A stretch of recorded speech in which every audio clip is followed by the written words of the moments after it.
Hello everyone, welcome back to This Day in Weather. If you're just joining this channel, this is where you can learn about weather events that occurred in the United States on the date the video was posted in years past. Today is November 30th.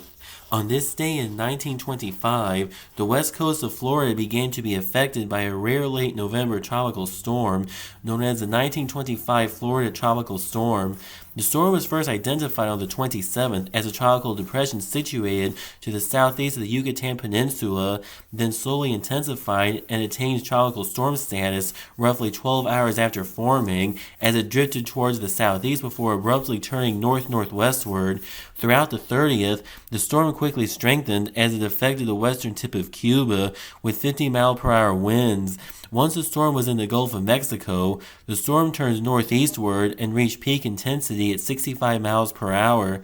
Within hours of reaching peak strength, the storm made landfall just south of Fort Myers, Florida early on December 1st as it was beginning to transition to an extratropical cyclone. The storm then crossed the Florida peninsula and exited around St. Augustine.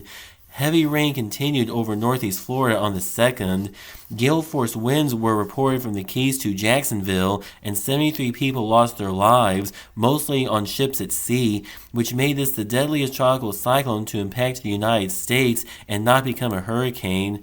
Jacksonville alone suffered from $1 million in damage, and the excessive rain and wind caused serious damage to citrus and truck crops. Total overall damage is $3,1925 United States dollars, but a century later in 2025 United States dollars, that would be the equivalent to over $55.53 million.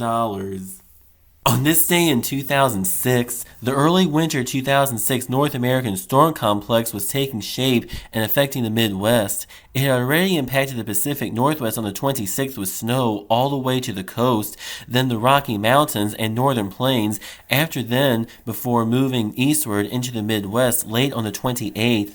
The most significant impacts took place on the 29th and the 30th, where up to a foot of snow with blizzard conditions and some freezing rain at times across the plains and Midwest as far south as Texas through the 30th.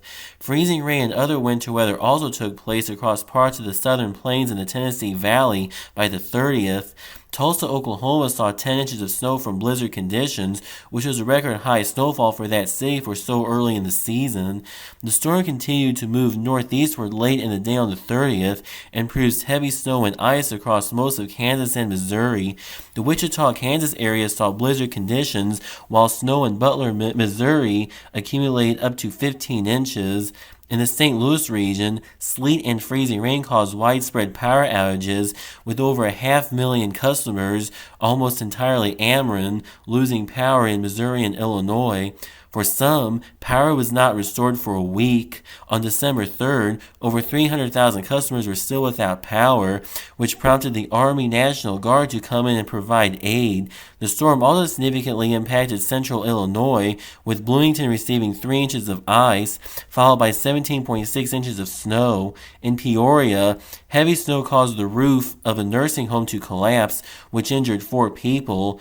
On the morning of December 1st, the storm hit the Chicago area, with its intensity peaking during the morning rush hour. The expected impact caused over 450 flights to be canceled at O'Hare International Airport and 70 flights to be canceled at Midway International Airport. Additionally, hundreds of schools, colleges, and even workplaces, mostly in the collar counties, were closed for the day. In the La Salle in Peru, 17 inches of snow fell from blizzard conditions, which brought Interstate 80 to a standstill for most of the day. Chicago's northern and northwestern suburbs were some of the hardest hit, where up to 15 inches of snow fell in McHenry and over a foot fell over much of Lake County and northwestern Cook County, Illinois.